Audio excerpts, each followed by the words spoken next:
Hello दोस्तों, नमस्कार। कैसे हैं आप सभी? स्वागत है आप सभी का। प्यारे बच्चों, आपने देख लिया होगा कि अब तक जो भी एसएससी सीएचएसएल के पेपर हुए हैं उनमें जीके जीएस जो भी आया है, आज मैं आपको 9 जुलाई का जीके जीएस कराने वाला हूं। मैंने 8 का हो, 7 का हो, इससे पहले 5, 4, 3, 2 सभी जुलाई का हम कर चुके हैं। आज 9 जुलाई के जीके जीएस पर चर्चा करने वाले हैं कि आखिर एसएससी सीएचएसएल का जो 2024 में पेपर हुआ था उसमें कौन कौन से प्रश्न आपके लिए पूछे गए हैं, जिससे आने वाली चाहे वो सीजीएल हो, एमटीएस हो या जो भी आगामी परीक्षाएं हैं उनमें आप उन प्रश्नों को पढ़कर बढ़िया से लाभ ले पाएं। चलिए भाई, स्टार्ट करेंगे हम। कौन कौन से प्रश्न पूछे गए थे अगर हम सभी प्रश्नों को देखें तो लगभग आपको दिख रहा होगा सर, प्रश्नों का लगभग रिपीटेशन होना स्टार्ट हो गया है। ठीक है, चलिए। किस नदी को तिब्बत में सिंघी खम्बम कहा जाता है? सिंघी खम्बम किस नदी को बोलते हैं? तो आप कहेंगे सर सिंधु नदी को कहा जाता है। भाई ना, सिंधु नदी को सिंघी खम्बम के नाम से जानते हैं। कहां पर? तो आपका जवाब होगा सर ये कहां पर? तिब्बत में, है ना भाई, तिब्बत में सिंधु नदी को सिंघी खम्बम के नाम से जानते हैं। चलिए भाई, 1919 में गांधी जी ने सत्याग्रह का आह्वान किया जिसके खिलाफ अंग्रेजों ने एक अधिनियम पारित किया, उसको क्या बोलते हैं? क्या बोलते हैं भाई? तो आप कहेंगे सर उसे रॉलेट एक्ट कहा जाता है। आपको याद रखना पड़ेगा कि रॉलेट एक्ट 1919 में आया था। रॉलेट एक्ट 1919 में आया था सर सिडनी रॉलेट की अध्यक्षता में, है ना। सर सिडनी रॉलेट की अध्यक्षता में आया है ये। सर सिडनी रॉलेट की अध्यक्षता में ये आपका रॉलेट एक्ट आया था। याद रखिएगा, इसे काला कानून बोलते हैं। इसे बिना अपील, बिना दलील, है ना, बिना अपील का काला कानून, है ना, बिना वकील, बिना दलील, बिना अपील का काला कानून इसको कहा जाता है। और इसमें यह बात कही गई थी कि भारत के अंदर जो भी क्रांतिकारी हैं उनको शक के आधार पर गिरफ्तार कर लिया जाएगा और अनिश्चित काल के लिए उन्हें जेल में डाल दिया जाएगा। इसी के विरोध में, याद रखना भाई, ये जब रॉलेट एक्ट आया, इसी के विरोध में 13 अप्रैल 1919 को अमृतसर के जालियांवाला बाग में एक सभा हो रही थी जहां पर जनरल डायर नाम के व्यक्ति ने अंधाधुंध गोलियां चलवाई, जिससे काफी संख्या में वहां पर लोग मारे गए, है ना, काफी संख्या में लोग मारे गए थे। तो ये आपको याद रखना पड़ेगा। चलिए, भारतीय संविधान की प्रस्तावना के अनुसार भारत क्या है भाई? भारत एक संप्रभु, समाजवादी, धर्मनिरपेक्ष, लोकतांत्रिक गणराज्य है। ठीक है, ये भी पूछा जा सकता है। हो सकता है ये प्रश्न आया हो कि प्रस्तावना में कितनी बार संशोधन हो चुका है, क्योंकि देखिए हम जो विद्यार्थियों को पूछते हैं उसी के बिहाफ पर आपको बताया जाता है। हो सकता है ये पूछ लिया हो कि प्रस्तावना में कितने संशोधन हुए हैं, तो एक बार संशोधन हुआ है भाई, एक बार। कब हुआ था? तो 42वां संविधान संशोधन, 42वां संविधान संशोधन हुआ था। 42वें संविधान संशोधन के माध्यम से 42वें संविधान संशोधन के माध्यम से 1976 में प्रस्तावना में 3 शब्द जोड़े गए थे, समाजवादी, पंथ निरपेक्ष और अखंडता। समाजवादी, पंथ निरपेक्ष और अखंडता नाम के 3 शब्द जोड़े गए हैं। चलिए भाई, शतरंज में कितने प्यादे होते हैं? तो शतरंज में 8 प्यादे होते हैं। ठीक है, पल्लव वंश का संस्थापक कौन था? तो सिंह विष्णु था। पल्लव वंश की स्थापना सिंह विष्णु के द्वारा की गई है भाई, याद रखिएगा। पल्लव वंश की स्थापना सिंह विष्णु के द्वारा की गई है। भारतीय फुटबॉल संघ की स्थापना किस वर्ष हुई? अखिल भारतीय फुटबॉल महासंघ की स्थापना, यानी आपसे हो सकता है ये प्रश्न पूछा हो, क्योंकि बच्चे ने फुटबॉल की स्थापना बताई थी, तो हो सकता है ये पूछ लिया हो आपसे, भारतीय फुटबॉल संघ की स्थापना या अखिल भारतीय फुटबॉल महासंघ की स्थापना। तो अगर आपसे फुटबॉल संघ की स्थापना पूछेगा तो 1893 में, और अखिल भारतीय फुटबॉल महासंघ की स्थापना ये 1937 में। दोनों याद रखना, क्योंकि दोनों प्रश्न देखो बच्चे ने बताया, हमने उसी के ब्याह पर क्वेश्चंस को डिजाइन कर लिया है, क्योंकि ये जो प्रश्न जितने भी है ना वो बच्चों के द्वारा पूछे गए प्रश्न हैं। क्योंकि ये प्रश्न, ये जो पेपर आपके होते हैं ये ऑनलाइन मोड पर होते हैं, और ऑनलाइन मोड पर जितने भी पेपर होते हैं उनको आप किस ब्याह पर कर सकते हैं भैया? तो उनको सिर्फ इस ब्याह पर ही आप कर सकते हैं कि बच्चे ने हमको क्या बताया, बच्चे ने किस प्रश्न के बारे में बताया है। ठीक है भाई, 26 जनवरी 2023 गणतंत्र दिवस समारोह पे मुख्य अतिथि के रूप में कौन शामिल हुए थे? तो अब्दुल फतेह अल सीसी, है ना, अब्दुल फतेह अल सीसी जो है ये शामिल हुए थे चीफ गेस्ट के रूप में। 2023 में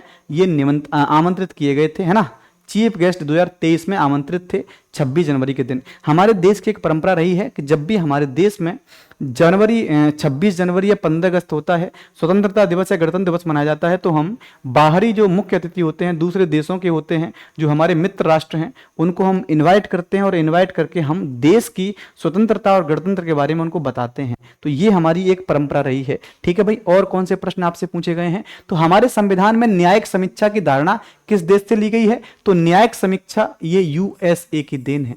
न्यायिक समीक्षा जो है ये यूएसए की देन है, इसको हम न्यायिक पुनरावलोकन बोलते हैं, जिसे हम जुडिशियल रिव्यू के नाम से भी जानते हैं। अब एक बात समझिएगा, अमेरिका से जुडिशियल रिव्यू के अलावा क्या लिया है? अगर आपसे पूछेगा तो आप कहेंगे सर इसमें प्रस्तावना की भाषा नहीं ली है, प्रस्तावना का विचार लिया है। भाषा ऑस्ट्रेलिया से ली है, भाषा ऑस्ट्रेलिया से, प्रस्तावना का जो विचार है वो अमेरिका से लिया है।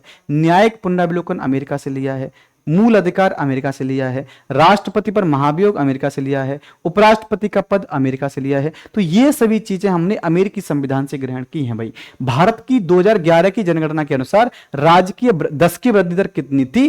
तो जैसे पूछा जाए कि 2001 से लेकर 2011 तक, 2001 से लेकर 2011 तक, यानी इन 10 वर्षों में, इन 10 वर्ष में कितनी वृद्धि हुई?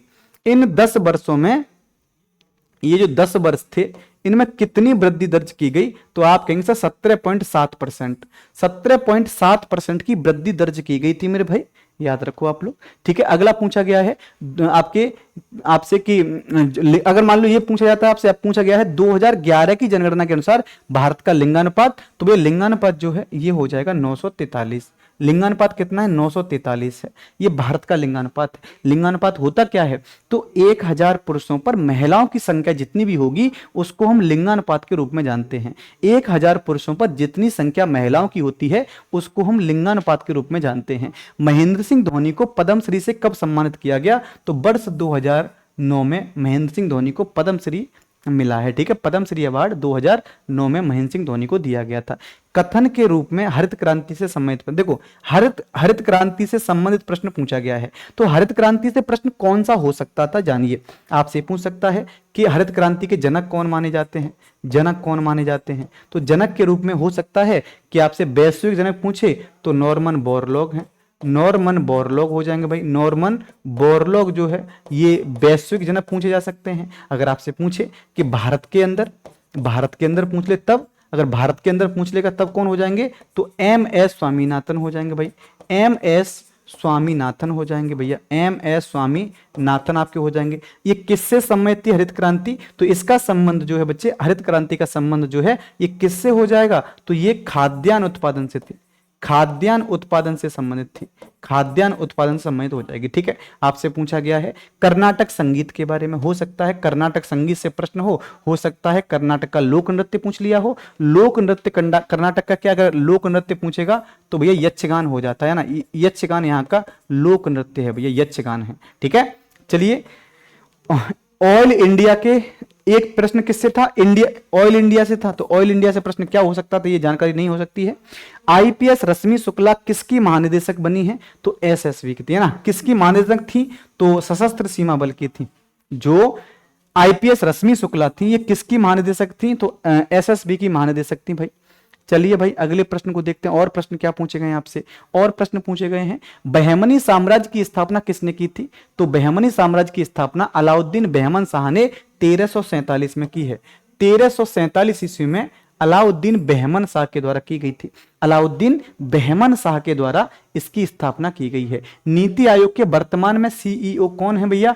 तो बीवीआर सुब्रमण्यम है, सीईओ है ना। आपसे पूछते सर नीति आयोग के, अगर आपसे अध्यक्ष पूछता तो अध्यक्ष कौन होता है नीति आयोग का अध्यक्ष? तो प्रधानमंत्री होता है। ठीक है, प्रधानमंत्री होता है। इसका गठन कब किया गया था? तो 1 जनवरी 2015 को, 1 जनवरी 2015 को नीति आयोग का गठन हुआ है। ठीक है भाई, किसके स्थान पर? तो योजना आयोग के स्थान पर गठन किया गया था। भूटिया लोक नृत्य का संबंध कहां से है? तो भूटिया भैया कहां का हो जाएगा? उत्तराखंड का है भूटिया। जो भूटिया लोक नृत्य है वो उत्तराखंड का है। पेपर में आप हर बार देख रहे होंगे कि सर एक जो प्रश्न पूछ रहा है ना, पेपर में जो एक प्रश्न पूछ रहा है वो लोक नृत्य से जरूर पूछ रहा है, लोक नृत्य से जरूर प्रश्न एक पूछ ही रहा है, तो आप लोग को यहां भी ध्यान रखना पड़ेगा। ठीक है, चलिए भारत की जनगणना 2011 स्वतंत्रता के बाद राष्ट्रीय जनगणना हुई। स्वतंत्रता के बाद जो जनगणना हुई है ना, स्वतंत्रता के बाद ये 7वीं जनगणना थी। स्वतंत्रता के बाद 7वीं जनगणना थी भाई। अगर हम बात कर लें स्वतंत्रता के बाद की, तो स्वतंत्रता के बाद जो है क्या जनगणना थी? 7वीं है। ओवरऑल देखें तो ओवरऑल 15वीं है, ओवरऑल 15वीं थी। स्वतंत्रता के बाद 7वीं जनगणना 2011 में कराई गई थी। ठीक है, ईस्टर डे कौन से धर्म के लोग मनाते हैं? तो ईस्टर डे मनाते हैं ये कौन? ईसाई लोग। 2028 ग्रीष्मकालीन ओलंपिक खेलों की मेजबानी कौन करेगा? तो यूएसए में लॉस एंजल्स में किए जाएंगे आपके ग्रीष्मकालीन ओलंपिक गेम्स, है ना, यूएसए के अंदर। और यूएसए में कहा? लॉस एंजल्स में इनका आयोजन होगा। बॉम्बे प्रेसिडेंसी एसोसिएशन के संस्थापक कौन थे? तो फिरोज शाह मेहता ने बॉम्बे प्रेसिडेंसी एसोसिएशन की स्थापना की है। बॉम्बे प्रेसिडेंसी एसोसिएशन की स्थापना फिरोज शाह मेहता के द्वारा की गई है। ठीक है मेरे भाई, चलो अगले प्रश्न पर आते हैं। आपके Mundra thermal power station Bharat के गुजरात राज्य के किस जिले में है? तो गुजरात, है ना, राज्य के किस जिले में है? तो गुजरात राज्य में है। ठीक है।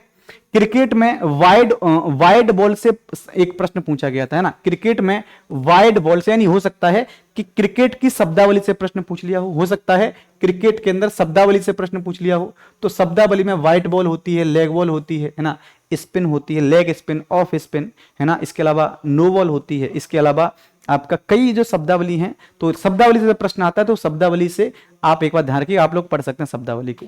मोहिनी अट्टम नृत्य का संबंध किस राज्य से है? तो केरल से है भैया ना, केरल से। मोहिनी अट्टम पूछ ले या कथकली पूछ ले, मोहिनी अट्टम पूछे कथकली पूछे, दोनों केरल के ही हैं। ठीक है। कर्नाटक संगीत में पदम का अर्थ क्या है? तो पदम कर्नाटक संगीत में प्रेम कविता है।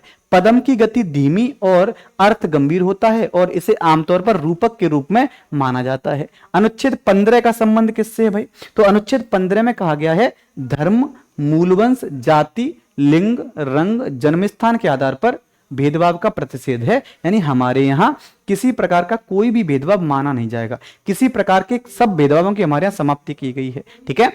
कौन सा मौलिक अधिकार हटा दिया गया है? तो संपत्ति के अधिकार को अब मौलिक अधिकार की श्रेणी से बाहर कर दिया गया है, यानी संपत्ति का अधिकार अब मौलिक अधिकार नहीं है।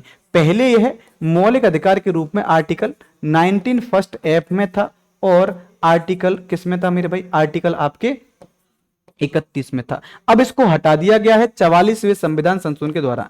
44वां कॉन्स्टिट्यूशनल अमेंडमेंट किया गया और 1978 में, और इसको मौलिक अधिकार की श्रेणी से हटा दिया गया है। अब ये कहां पर है? तो अब ये मौलिक अधिकार ना होकर के अब ये लीगल राइट है, कानूनी अधिकार है। और अब इसका उल्लेख आर्टिकल 300A में मिलता है, 300A में इसको रखा गया है। देखिए, पहली विश्व कुश्ती चैंपियनशिप किसने जीती? तो उदय चंद के द्वारा पहली विश्व कुश्ती चैंपियनशिप जीती है। बिल्हड़ किसके दरबारी कवि थे? तो विक्रमादित्य चतुर्थ के, है ना, विक्रमादित्य चतुर्थ के दरबारी कवि कौन है? तो बिल्हड़ थे भैया, बिल्हड़ हो जाएंगे।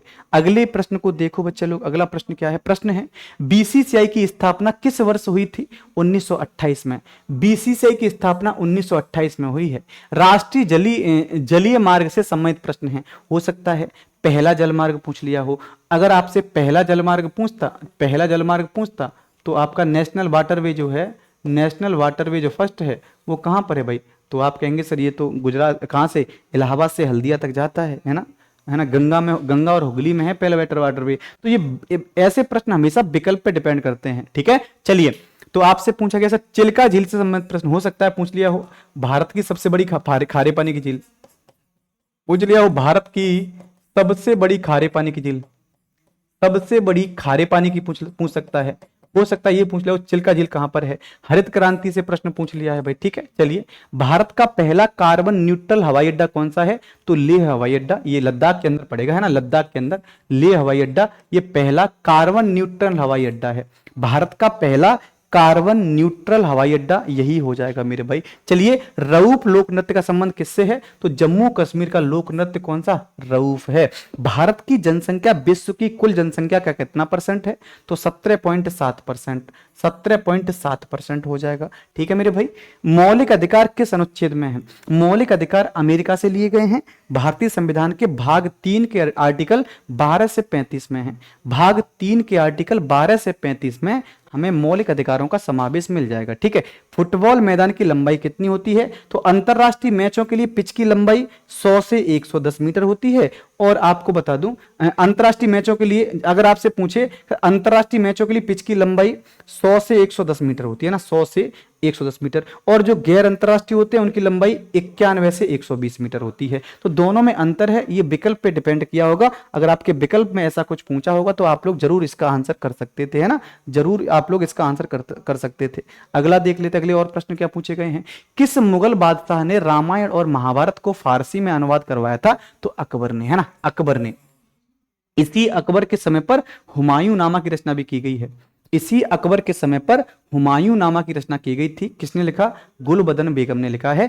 इनके पिताजी जो थे हुमायूं, हुमायूं की उसमें पूरे के पूरे जीवन परिचय को लिखा गया है कि वो किस प्रकार की उन्होंने नीतियों का अनुसरण किया, किस प्रकार के उन्होंने युद्ध लड़े हैं। तो हुमायूं इसका आंसर हो जाएगा। ठीक है भाई। आजीविका योजना कब शुरू की गई थी? तो जून 2011 में आजीविका योजना प्रारंभ की है। टेस्ट क्रिकेट में कितने ओवर के बाद गेंद बदल सकते हैं? तो 80 ओवर के बाद, है ना। अगर टेस्ट क्रिकेट की बात करें तो टेस्ट क्रिकेट का एक नियम होता है कि आप एक ही बॉल से 80 ओवर तक खेलेंगे। गेंद फट जाती है, खो जाती है, वो बात अलग है। अगर गेंद में कोई दिक्कत नहीं है तो 80 ओवर तो कम से कम आप लगातार खेलेंगे ही खेलेंगे। ओलंपिक खेलों में कौन सा खेल शामिल नहीं है? और ऐसे प्रश्न बेटा क्या है भी बाई ऑप्शन कर सकते हैं ना, क्रिकेट। और ओलंपिक खेल में अब क्रिकेट को भी शामिल कर दिया गया। आपको याद है 2028 से, यहां पर हम इसको नहीं करेंगे, है ना। जो आपके ओलंपिक गेम्स है, कॉमनवेल्थ गेम्स है, इनमें बेटा क्या है, इनमें अब 2028 से क्रिकेट को भी शामिल किया जा रहा है। 2028 से ओलंपिक गेम्स में क्रिकेट को शामिल कर दिया गया है। तो आप लोग इस प्रश्न को क्रिकेट में तो नहीं रख सकते हैं। किस अधिनियम के द्वारा बंगाल का गवर्नर जनरल भारत का गवर्नर जनरल बना दिया गया? तो 1833 का चार्टर एक्ट। इसके तहत बंगाल के गवर्नर जनरल को भारत का गवर्नर जनरल घोषित किया गया था। भारत के पहले गवर्नर जनरल कौन बनाए गए थे? तो लॉर्ड विलियम बेंटिक को भारत का पहला गवर्नर जनरल नियुक्त किया गया था। ठीक है। 1955 में ग्रामीण और लघु उद्योगों के लिए गठित समिति का नाम बताइए? तो करबे समिति का गठन किया गया था।